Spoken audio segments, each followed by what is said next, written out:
नमस्कार, आप देख रहे हैं नेक्स्ट 9 न्यूज़ पॉलिटिकल बाइट और आपके साथ मैं हूं क्रांति सिंह।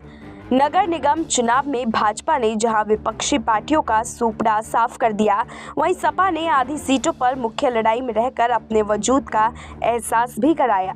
वर्ष 2017 के नगर निगम चुनाव के लिहाज से देखें तो इस बार कांग्रेस और भी नीचे चली गई। बसपा भी मात्र 4 ही सीटों पर सत्ताधारी दल को सीधे टक्कर दे सकी। अलबत्ता मेरठ में ओवैसी की पार्टी का प्रदर्शन सपा के लिए जरूर चिंता का सबब बना हुआ है। मेयर के चुनाव में सपा के प्रत्याशी लखनऊ, गोरखपुर, वाराणसी और अयोध्या जैसी अहम सीटों के अलावा अलीगढ़, प्रयागराज, फिरोजाबाद और कानपुर में दूसरे स्थान पर रहे।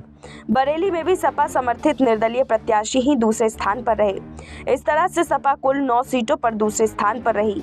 वहीं 2017 के मेयर चुनाव में सपा 5 सीटों लखनऊ, प्रयागराज, गोरखपुर, बरेली और अयोध्या में दूसरे स्थान पर रही थी। पिछले चुनाव में बसपा ने मेरठ और अलीगढ़ में मेयर पद पर कब्जाया था, तो सहारनपुर, झांसी और आगरा में दूसरे स्थान पर रही थी। इस बार सहारनपुर, गाजियाबाद, मथुरा और आगरा में भी वह मुख्य लड़ाई में दिखी।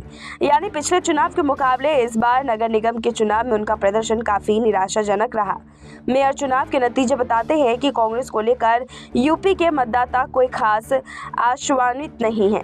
मुरादाबाद, झांसी और नवगठित नगर निगम शाहजहांपुर में कांग्रेस प्रत्याशी दूसरे स्थान पर रहे, जबकि पिछले चुनाव में कांग्रेस 5 नगर निगम क्षेत्रों गाजियाबाद, मथुरा, कानपुर, वाराणसी और मुरादाबाद में दूसरे स्थान पर रही थी।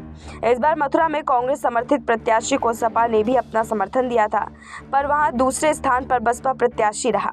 मेरठ में असदुद्दीन ओवैसी की एआईएमआईएम पार्टी के टक्कर में आने के स्पष्ट राजनीतिक संकेत है कि राष्ट्रीय राजधानी क्षेत्र का पढ़ा लिखा मतदाता इस विकल्प पर भी विचार कर रहा है। फिलहाल अभी के इस खास रिपोर्ट में बस इतना ही। देश दुनिया की तमाम बड़ी खबरों के लिए देखते रहिए नेक्स्ट 9 न्यूज़ पॉलिटिकल बाइट।